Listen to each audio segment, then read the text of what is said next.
Quantas vezes o caminho que Deus aponta para mim e para você é um caminho também no qual nós nos deparamos com um mar agitado, revolto. Só que esse Deus que nos mandou seguir por esse caminho é um Deus capaz de fazer o mar se abrir. É o Deus que tira a água do rochedo, é o Deus que faz o maná cair do céu. E por isso que não importa apenas saber, ter o propósito, saber a meta. É preciso saber o caminho, mas também ainda não é suficiente. É preciso desenvolver as virtudes necessárias para percorrer esse caminho. E hoje nós estamos aqui no momento decisivo da nossa caminhada, do nosso itinerário espiritual. E eu tenho certeza que esta pregação, à luz da palavra de Deus, Êxodo capítulo 13, vai te ajudar muito na sua vida familiar, na sua vida pessoal, na sua vida profissional, na sua vida espiritual. Porque hoje Deus vem nos falar a respeito, não é, do propósito dele nas nossas vidas. Hoje nós encontramos ali o povo de Israel, e esse povo também somos nós, imensamente felizes, porque afinal de contas eles conseguiram, enfim, eu não vou dizer aleluia porque estamos na quaresma, mas enfim eles conseguiram sair da casa da escravidão. E assim o Leandro hoje testemunhava, ele dizia: eu alcancei uma grande graça, eu fui liberto daquela opressão. O Paulo ontem dizia também: alcancei uma grande graça. Vocês também que têm colecionado graças ao longo do dia, mas sabem que vocês têm visto uma graça ainda maior. E nós não vamos parar. Como o povo de Israel que consegue a graça de sair da casa da escravidão, mas eles sabem que graças muito maiores lhes estão reservadas. E assim acontece também com cada um de nós. Nós vamos ao longo do caminho alcançando graças maravilhosas, extraordinárias, mas não podemos perder de vista a nossa meta. Qual é a meta do povo de Israel? Peregrino, então, é entrar na terra prometida. Qual é a sua meta também, como esse novo Israel? É adentrarmos nessa terra prometida, e nós não podemos ter medo. Encontramos hoje tantos cristãos, tantos católicos que têm perdido isso, e é lamentável. Essa certeza de que a nossa meta, a nossa terra prometida é o céu. E é claro que quando nós nos colocamos a caminho, nós já somos felizes no caminho. Porque este céu, ele começa de fato agora, por uma vida em comunhão com Deus. Mas nós não podemos perder isso. No meio do sucesso profissional, no meio do sucesso familiar, no meio de tantas graças que Deus vai nos concedendo, precisamos entender que o nosso foco, a nossa meta é o céu. E que de nada valeria termos então vivido todas essas etapas, se não ultrapassamos a linha de chegada, exatamente essa terra prometida que é o céu. E eu trago essa meditação, eu me lembrava de um sacerdote que veio celebrar em nossa casa, o sacerdote, ele dizia: eu passei a vida com este sonho, ser padre. E no dia que eu fui ordenado, foi a maior alegria, o dia mais feliz da minha vida. E eu fui dormir, no outro dia quando eu acordei, abri a janela, olhei para o horizonte e disse: eu sou padre, e agora? Talvez você também com o sonho de casar, se você casou e disse: pronto, agora eu sou um homem e uma mulher casada, e agora? Eu tenho um sonho de ter filhos, eu tive os meus filhos, e agora? Eu tenho um sonho, um desejo de me consagrar, me consagrei, e agora? Eu peço a graça de ficar curado desta enfermidade, fiquei curado, e agora? Perceba que são graças, na verdade são etapas de um processo, etapas de uma peregrinação. Porque o nosso foco, a nossa meta é o céu. Nós precisamos ter isso em mente. Então, a primeira coisa que nessa noite o Espírito Santo quer reacender dentro do teu coração é essa certeza. E isso muda tudo. Isso muda tudo. Porque se ao constituir a sua família, você tem no seu coração que o propósito de Deus para você através desse projeto lindo, maravilhoso, família, o propósito de Deus para você e para a sua família é o céu. Você é uma outra pessoa dentro das adversidades, das crises conjugais, não é das dificuldades. Você é outra pessoa, você sabe que esse projeto chamado família é exatamente para conduzir você, a sua esposa, os seus filhos ao céu. E assim na minha vida consagrada, assim também na sua vida profissional. Se alcançar aquele sonho da sua vida, começar aquela carreira maravilhosa, alcançar aquela promoção extraordinária, você tem claro no teu coração que a meta das metas é o céu, que ali são etapas de um processo. Você não vai se deixar corromper, você não vai se desviar, porque afinal de contas o trabalho, a família, não é tudo aquilo que Deus vai nos cumulando de graças, é para que nós então não paremos. São etapas de um processo que nos conduzem a essa eternidade, para a qual nós somos criados. Isso é muito importante. Quantas pessoas, isso é tão importante, gente. Quantas pessoas ao longo da história, ao longo da caminhada, você já percebeu? Eu já me deparei com muitas delas, que alcançaram ali uma graça temporal e de repente pararam de rezar. O que aconteceu? Estavam vindo à missa todos os dias, alcançaram aquela cura de um câncer, sumiu da igreja. O que aconteceu? Então quer dizer que a meta é apenas isso, é temporal, é nada mais do que isso. E é por isso que o mundo hoje vai dizer para mim e para você, não vale a pena formar família. Não vale a pena ter filhos no mundo, colocar filhos no mundo, não ver um filho nada mais do que um trabalho, do que um peso, do que um fardo. Não vale o sacrifício de suportar a dor, de viver o sofrimento, não vale a pena. Não é isso que o mundo diz? Mas não é isso que eu e você, pessoas de fé, cremos. Muito pelo contrário, vale a pena construir família, vale a pena colocar filhos nesse mundo, colaborar com o projeto de Deus, vale a pena suportar o sofrimento, vale a pena oferecer a outra face, vale a pena se deixar moldar por Deus, vale a pena suportar o processo, porque a minha meta é o céu. E por isso que muitos de nós cristãos, católicos de missa dominical, nos encontramos perdidos e desorientados. Não sabemos para onde nós estamos indo. E quando você não sabe para onde você está indo, qualquer lugar onde você chegar serve. Isso é terrível. Então a primeira coisa que o Senhor vem nos lembrar nesse nosso retiro quaresmal, nós temos um propósito que é o propósito dos propósitos. É a meta das metas, é o céu. Tudo aquilo que Deus suscitar no teu coração para que seja realizado, Ele abençoa a tua família, Ele abençoa o teu trabalho, Ele vai abençoando a tua vida. Para que você possa então continuar dando passos e chegar a essa meta das metas, que é o céu. Não permita que nada, nem ninguém, tire isso do teu coração. Porque jamais você então perderá o norte, a orientação segura. Agora, de nada vale saber a meta, saber qual é esse propósito, esse sentido, se eu não sei, se eu não conheço o caminho. De que adiantaria? De que adiantaria saber que eu quero ir na casa de tal pessoa, mas eu não sei como chega lá? E hoje nós temos o GPS, a gente bota ali o GPS, conduz a gente. Não é assim? Por graça de Deus, não é por misericórdia de Deus, Ele desceu do céu à terra para nos revelar então o caminho. Para nos dizer como é que nós podemos então alcançar essa bem-aventurança eterna. Ou melhor, Ele se fez o caminho. Jesus disse, eu sou o caminho. Não estamos perdidos. Nós sabemos a meta e nós sabemos o caminho. Bendito seja Deus por isso. A nossa vitória é certa. Agora é verdade que muitas vezes o GPS nos oferece uma oportunidade de atalho. E aqui entra a tentação. Outro dia alguém me dizia, irmã Maria Raquel, não sabe o que aconteceu comigo nesse domingo. Eu disse, o que foi? Eu ia em determinado lugar que a gente sempre vai aos domingos, mas eu cedi à tentação de seguir um atalho que o GPS me deu. Eu chegaria muito mais rápido. Eu disse, e aí? Não foi bom não? Você chegou mais rápido? Eu cheguei mais rápido que nada, menina. Porque o GPS me levou num lugar perigosíssimo, que eu tive que baixar os vidros do carro. Tinham homens armados, fizeram um interrogatório com a gente se tremendo dentro desse carro. Ela disse, nunca mais eu pego esse atalho. Eu prefiro andar 2 horas do que andar 20 minutos e passar ali por dentro. Acontece. Esse é o perigo de pegarmos atalhos. E eu preciso dizer, os atalhos na vida espiritual não dão certo. Na vida espiritual não existe atalhos. E talvez seja hoje a grande tentação do povo de Israel. Porque ao sair da casa da escravidão, eles tinham ali a opção de um caminho curto, nos diz a palavra. Mas eles foram conduzidos por um caminho mais longo. Eu me lembrava certa vez, quando no final de semana estávamos na casa, no sítio dos meus avós.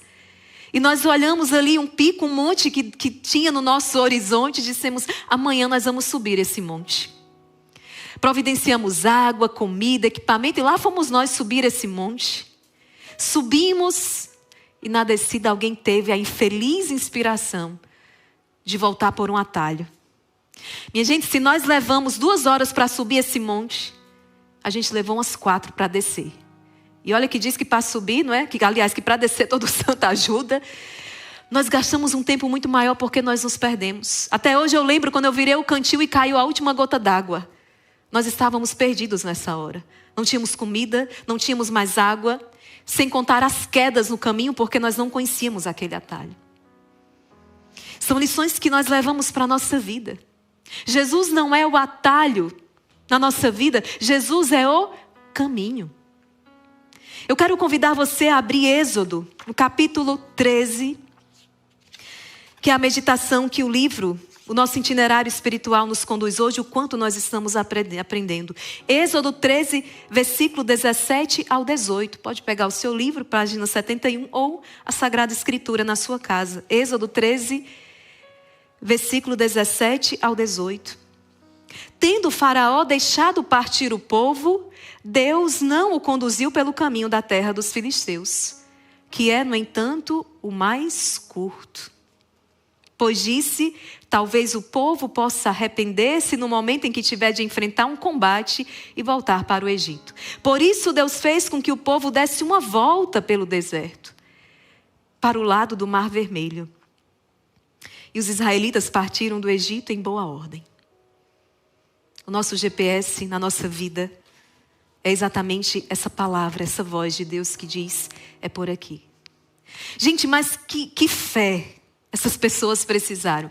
Porque elas não só renunciaram ao caminho mais curto, ao caminho mais fácil. Jesus vai dizer, não é, que estreita é a porta, que estreito é o caminho, imprensado é este caminho que nos leva ao céu, e largo e espaçoso é o caminho que leva à perdição. Nós precisamos optar pelo caminho estreito, por essa porta estreita.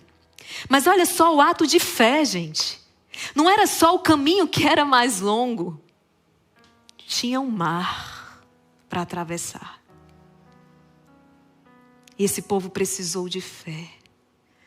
Quantas vezes o caminho que Deus aponta para mim e para você é um caminho também no qual nós nos deparamos com um mar agitado, revolto. Só que esse Deus que nos mandou seguir por esse caminho é um Deus capaz de fazer o mar se abrir. É o Deus que tira a água do rochedo, é o Deus que faz o maná cair do céu. E por isso que não importa apenas saber, ter o propósito, saber a meta. É preciso saber o caminho, mas também ainda não é suficiente. É preciso desenvolver as virtudes necessárias para percorrer esse caminho. A fé, a esperança, a caridade, as virtudes humanas, a justiça, a prudência, a fortaleza. Nós precisamos desenvolver as virtudes para que possamos percorrer então esse caminho. E olha só, olha que forte isso aqui. O caminho levou o povo de Israel a contemplar e a viver o milagre. Mas o atalho, disse o Senhor, os levaria a um combate. E aí? Você fica com o milagre? Ou você fica com a possibilidade então de voltar à casa da escravidão? Porque a palavra diz, se eles forem por ali, provavelmente eles vão voltar para a casa da escravidão. Percebe? Se a gente tem 100 quilômetros para andar no caminho que Deus nos traçou, e a gente pega um atalho de 10 quilômetros, acontece que no final das contas a gente vai terminar andando a 110, não é? Guarda isso para a tua vida.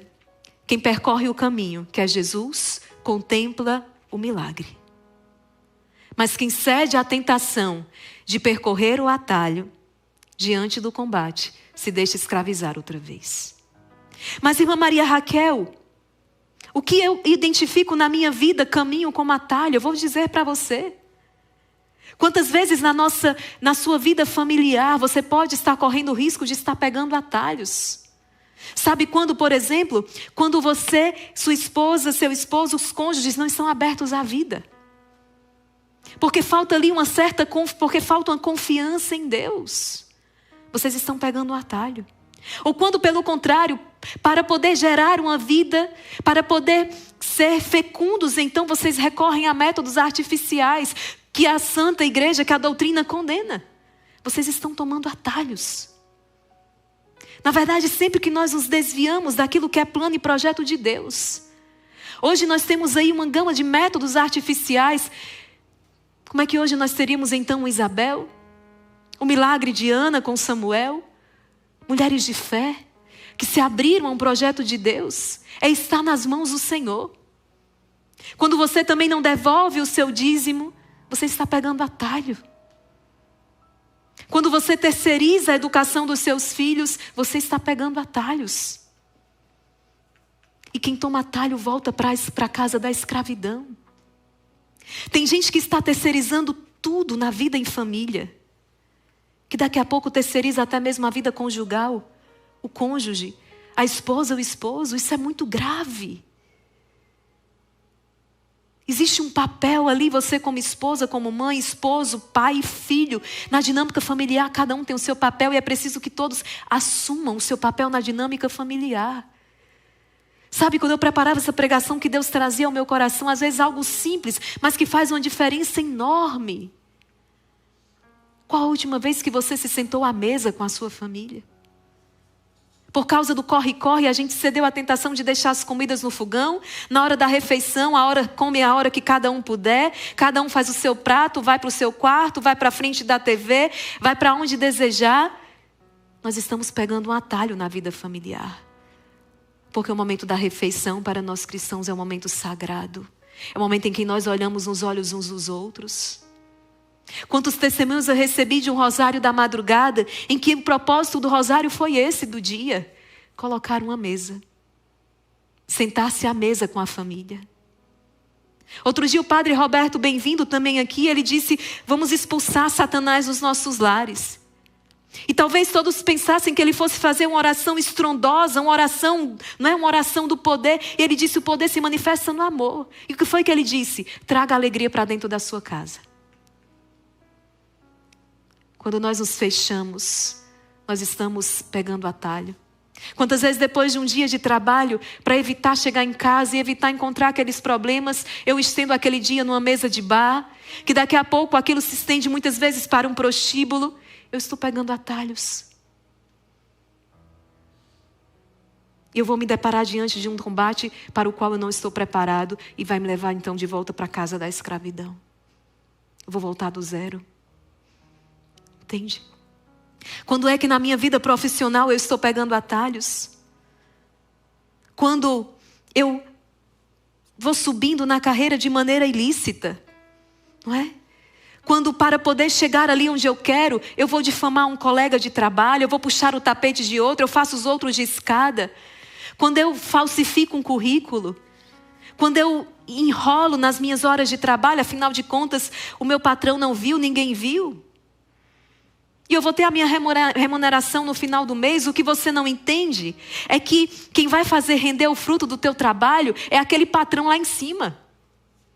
E quando você não age de maneira fiel ao teu Deus, então a bênção de Deus não acontece. Aquele dinheiro não rende. E você se priva da bênção, você está pegando atalho. Você, filho, filha que estuda, jovem, quando é que você atalha na sua vida como estudante? Quando você não se prepara bem para os exames? Quando você vai para um exame, você se confia em colar, em pescar, pega a resposta do outro? Ou quando o professor passa um trabalho e você dá um Ctrl+C, Ctrl+V ali no Google e entrega aquele trabalho, você está pegando atalho e você é o único prejudicado então com isso. Se não o mais prejudicado com isso, você está pegando atalhos na sua vida como estudante. E você vai perder. Entende? Nós não podemos nos afastar do caminho que é Jesus. E na vida espiritual, gente. Eu estou aqui com quase 60 mil pessoas. Quantas pessoas que vão na missa do domingo e na semana estão tirando carta, tarô, não é? Visitando cartomantes, consultando horóscopo, centro espírita, cirurgia espírita para curar a enfermidade, evocando os mortos.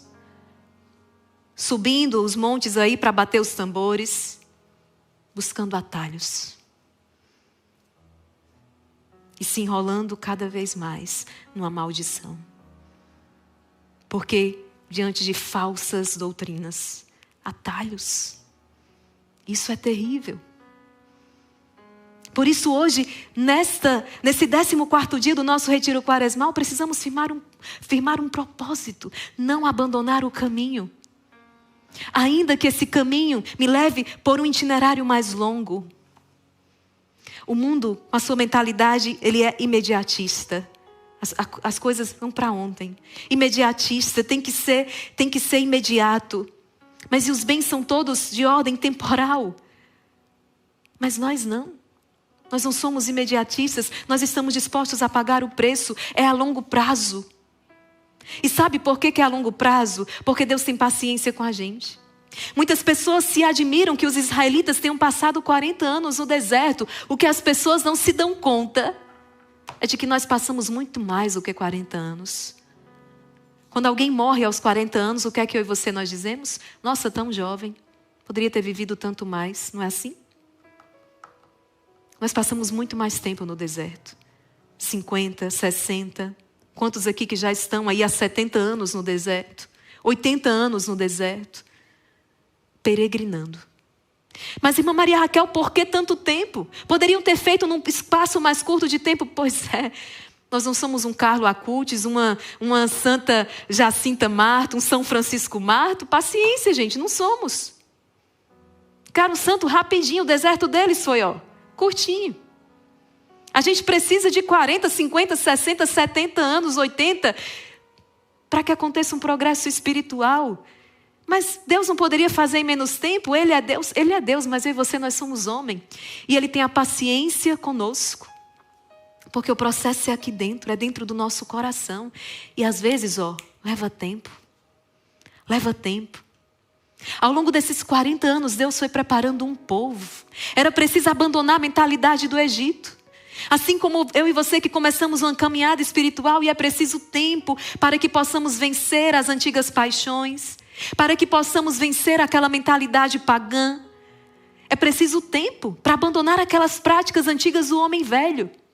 Não é porque haja deficiência em Deus, é porque existe uma deficiência em nós, marcados profundamente pelo pecado original. Não é nós que estamos tendo paciência com Deus, é Deus que está tendo paciência com a gente. Mas felizes aqueles que esperam no Senhor. Quem vai entrar na terra prometida? Toda aquela geração vai morrer no deserto. Toda a geração que saiu do Egito, ela vai morrer no deserto. E uma geração nova surgirá no deserto. Ninguém que saiu nem Moisés vai entrar. Apenas ali uns 2, mas aquela geração morre ali no deserto. Isso Deus fala comigo e com você para dizer, esta mulher velha aqui, que começou o retiro quaresmal, ela vai precisar morrer no deserto. Para entrar uma mulher nova na terra prometida. Não é isso que São Paulo vai dizer, não é? Essa renovação espiritual, essa renovação da mente. É uma obra do Espírito Santo em nós. E nós somos chamados a colaborar com a graça. A colaborar com a graça. E hoje é a grande mensagem, né, desse 14º dia. E se não quisermos nos desorientar no caminho, nós precisamos assumir algo urgente na nossa vida. Qual é o GPS que vai nos guiar nesse deserto? Precisa ser a palavra de Deus.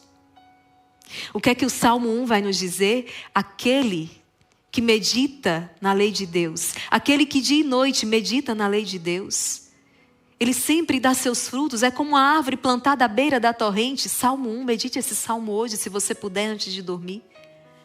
Aquele que medita noite e dia na lei de Deus, é como uma árvore plantada à beira da torrente. Ela sempre dá os seus frutos a seu tempo. Tudo o que ele faz vai prosperar. Tudo o que ele faz vai prosperar. Que palavra poderosa. Que palavra poderosa. Irmã, a senhora podia pegar essa folha que caiu aqui, por caridade? Medite neste salmo hoje. É a palavra de Deus que nos guia. Por isso que o Instituto Hesed, nesse ano então de 2023, não mediu esforços para fazer chegar até você a palavra de Deus através do aplicativo, através da partilha diária que eu faço aqui no canal, porque nós precisamos nos deixar guiar pela palavra de Deus. Nós não podemos nos deixar ludibriar pela mentalidade pagã. Nós não podemos nos deixar ludibriar pelas máximas desse mundo. Nós estamos sendo bombardeados dia e noite e dia. Através dos filmes, das músicas, das séries, através das propagandas, tudo que entra na nossa casa, os livros. Bendito seja Deus, você que fez uma opção por estar no seu dia em oração, rezando, meditando a palavra. Porque você não vai se desorientar no caminho. Você vai permanecer. E essa é a beleza, como diz então Santa Teresa d'Ávila, não é apenas começar bem, nós precisamos terminar bem. É preciso chegar ao termo, é preciso chegar àquela meta. Olha quanta riqueza hoje, gente. Eu estou aqui com 3 versículos da Sagrada Escritura. E olha o quanto nós já meditamos hoje. Olha o quanto nós meditamos hoje. O Senhor vai nos exortar, então, precisamos obedecer a palavra. Esse povo, então, teve fé. E porque esse povo acreditou, eles atravessam, então, o mar a pé enxuto. Porque eles seguiram o caminho indicado pelo Senhor, eles contemplam o milagre. E agora Deus vai preparando um povo. Eles vão enfrentar muitos combates ao longo do caminho. Mas quando os combates acontecerem, eles estarão preparados. É por isso que a igreja vai dizer, né? Quantas pessoas que, quando a igreja se posiciona e diz, não, o sexo é algo belíssimo para ser vivido dentro da realidade matrimonial. E muitas pessoas vão se revoltar, não, mas é antiquado, é antigo, tem que acompanhar a evolução dos tempos. Quem disse isso? Quem disse isso? Foi a novela das 8? Foi o filme? E eu partilhei isso na palavra hoje. Eu sempre tinha uma dúvida, né? Eu tinha dúvida se a vida real ia parar nas novelas, nos filmes, nas músicas, ou se eram as novelas, filmes, músicas que ditavam a vida real. E hoje eu tenho certeza, pelo menos na altura que hoje nós estamos vivendo, quando nós vemos que algum movimento está acontecendo na sociedade, como por exemplo uma desordem sexual terrível, como por exemplo jovens se revoltando com seus pais. Quando você percebe isso dentro da sua casa e você está vendo isso na sociedade, tenha certeza, tem alguém ditando a moda. Por isso que eu pergunto o que nós temos assistido, o que a gente está ouvindo, porque tem alguém ditando a moda. Isso está sendo patrocinado. É a mídia que está dizendo como nós temos que viver. E se não estamos mais sendo conduzidos pela palavra de Deus, de cristão, só sobrou o nome. Só sobrou um título, que não vai lançar ninguém no céu. Precisamos ter a coragem de ir contra a corrente. Precisamos ter a coragem de testemunhar e dizer, Jesus é o caminho. Então, quando a igreja, como mãe mestra, se levanta e diz, o sexo é algo belíssimo criado por Deus, que inclusive deixou no ato o prazer. Podia ter tirado, gente. Lembra quando teve aqui o Covid? Deus podia ter tirado o prazer das coisas. Quando eu tive esse vírus, não sentia gosto de nada. Ou coisa ruim. Você sentasse diante de um prato de comida apetitoso, você saliva porque um dia você sentiu aquele sabor e quando você dá a garfada, você não sente gosto de nada. A vontade que você tem é afastar aquele prato e dizer, eu não vou comer. Mas Deus deixou o prazer na comida, inclusive no ato sexual. Deus deixou o prazer, é obra de Deus. Mas a gula não é obra de Deus. É uma desordem na alimentação. A luxúria não é obra de Deus. É uma desordem na sensualidade e na sexualidade. Então, quando um casal de namorados, ele abandona aquilo que é ensinamento da igreja para obedecer o ensinamento do filme, da novela, de uma cultura pagã, ele está pegando atalho. E vai acontecer com eles, muito provavelmente, aquilo que acontece com o bolo. Como assim, Maria Raquel? Bom, não sei na sua casa, mas na minha casa, quando a manhã fazia bolo, ela dizia, minha filha, não abra o forno antes da hora, porque senão o bolo murcha. A vida daquele casal vai murchar. Quando o fogo da paixão passar, o que vai restar? Porque eles não tiveram tempo de desenvolver amizade. Eles não tiveram tempo de desenvolver companheirismo. No tempo em que eles deviam estar conhecendo o coração do outro, eles estavam conhecendo a anatomia, o corpo. Acontece que esse corpo vai definhar. Então, como é que nós abandonamos uma senhora de mais de 2.000 anos, com experiência milenar, que recebeu a autoridade divina para interpretar, para nos conduzir, a esposa do Cordeiro, e seguimos o último artista da onda, da moda, o último influencer que apareceu agora, gente? É muita inocência. E nós vamos nos afastando cada vez mais, então, da meta. Porque decidimos pegar atalhos. O que é que adianta dizer Deus é amor? O mundo enche a boca para dizer Deus é amor. Acontece que o mundo não sabe o que é Deus, nem sabe o que é o amor.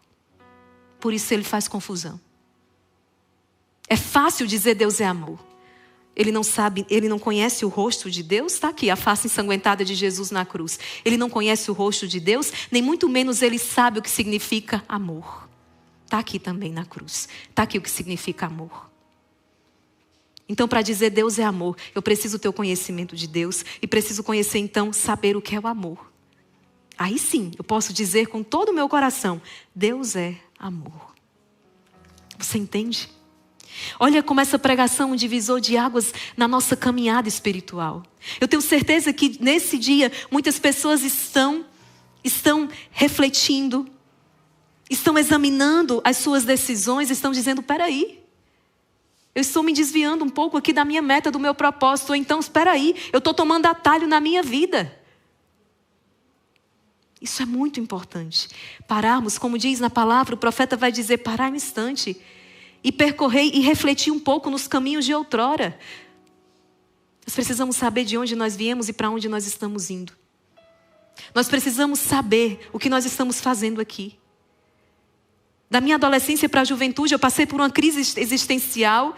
E bendito seja Deus, porque foi essa crise que então me trouxe as respostas. Porque eu busquei. Eu disse, Senhor, de onde eu venho, para onde eu vou e o que eu estou fazendo aqui. Porque não é possível que a vida seja só isso. Que a vida seja só ter um corpo em forma, que vai voltar a ser pó. Que a vida seja apenas um ter dinheiro a todo custo, que a gente ao sair dessa vida não vai levar nada. Que a vida seja só um ostentar um sucesso, que dali a pouco também não vai decidir nada sobre o meu destino eterno. Não é possível que a vida seja só isso. E o catecismo da Igreja Católica nos responde, eu e você, nós somos criados por amor e fomos criados para amar. Assim como o fogo foi criado para queimar, o vento para soprar, a água para refrescar, o alimento para saciar, eu e você, nós somos criados para amar. E nós só somos felizes quando realizamos essa nossa essência. Filhos de Deus, criados para amar. E nós não amamos quando nós retemos, porque o mundo diz isso. Sugue da vida o máximo que ela pode lhe dar. Jesus diz, não, dê a vida. E a alegria, exige mais alegria em dar. É oferta, não é reter. Água represada apodrece. É fonte que jorra. Fonte que jorra não apodrece. Pelo contrário, é vida renovada a todo instante. Você entende? E quando a gente diz algumas realidades aqui, traz, e porque a igreja que diz, a igreja, essa senhora de mais de 2.000 anos, algumas pessoas podem até ficar um tanto quanto chateadas, né? Diz, mas a irmã Maria Raquel falou. Gente, é a igreja que falou. Não é pecado porque a irmã Maria Raquel falou, não. É porque a igreja se pronunciou. E atenção, quando a igreja se pronuncia é porque essa realidade ela é intrínseca a nós.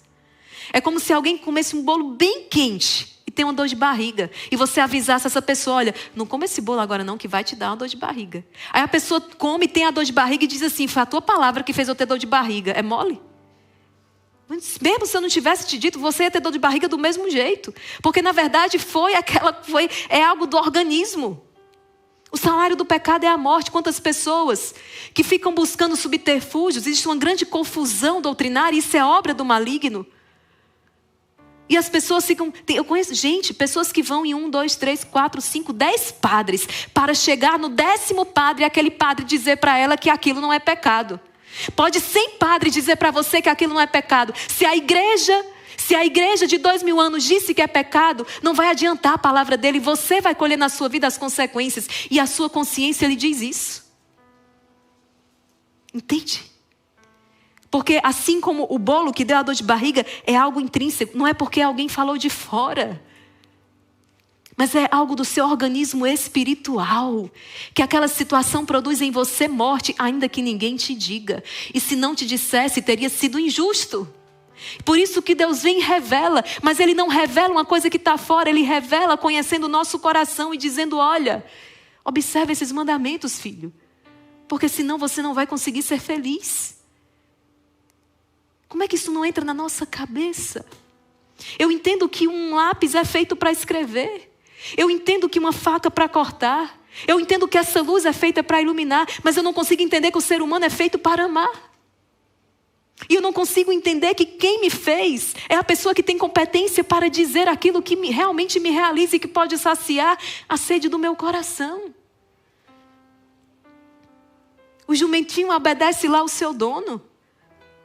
Os cachorrinhos aqui eu vejo, as irmãs dizem uma coisa, outra, eles vão, eles voltam, eles fazem. Mas o homem, ele entrou nessa de ser Deus de si mesmo. E por isso que nós olhamos à nossa volta e contemplamos a situação em que nós estamos vivendo. Violência, homicídios, drogadição, suicídio, separação, divórcio. Passaria a noite toda aqui. É o resultado de um homem que se desvincula da sua fonte. E por isso ele morre. Né? Vamos hoje firmar esse propósito diante do Senhor. De não tirarmos os olhos da meta. Cristo, o céu. Isso nos dá força, nos anima, nos motiva para não desistirmos dos planos de Deus para nós, dos projetos maravilhosos de Deus, da família que Deus nos deu, de darmos o nosso melhor ali no nosso trabalho, de em tudo que nós fizermos, sermos sempre o melhor para Deus e por Deus. E Ele vai abençoando nossa vida, nossa história, nossa família, porque nós somos felizes no caminho. Atenção, o povo de Israel não precisa esperar 40 anos para experimentar a felicidade e a alegria. Ele já é feliz no caminho. Eu já sou feliz no caminho, você já é feliz no caminho. Porque Deus é a nossa felicidade. A meta. E jamais nos afastarmos do caminho que é o Senhor. Jesus é o caminho. Mas eu preciso dizer para você também que existe um único atalho. Existe um único atalho que eu e você nós podemos pegar, tá? Mas é o único, não tem outro. Você já sabe qual é o nome desse atalho, não é? Maria. Maria. Porque Jesus, quando veio do céu à terra, escolheu vir através dela. Então nós que queremos ir da terra ao céu, nós podemos pegar o atalho que Jesus pegou. Maria.